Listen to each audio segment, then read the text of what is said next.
మన జీవితంలో చేసింది ఏదమ్మా అని అడుగుతున్నారు కదా. అడుగు, దేవుణ్ణి అడుగు. ఇట్లా అడుగుతున్నారయా నా కుటుంబం అన్ని జనులు. నీ శక్తి దిగి రాకపోతే వాళ్ళు ఎట్లా మారతారయ్యా?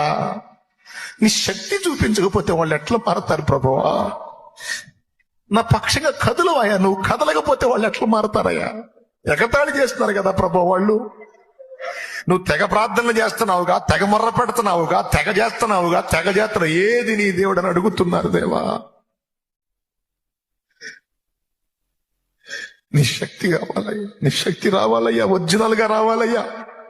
ఒరిజినల్ గా నీ శక్తి నా బిడ్డలు కుటుంబం అనుభవించాలయ్యా. ఎగతాళి చేస్తున్న నా వాళ్ళు సిగ్గుపడాలయ్యా. నీవు చెప్పింది నిజమే. యేసు సజీవుడు, ఆయన ఉన్నవాడు, ప్రార్థన వినువాడు. నిజమే. ఇదిగో నేను కూడా వస్తాను.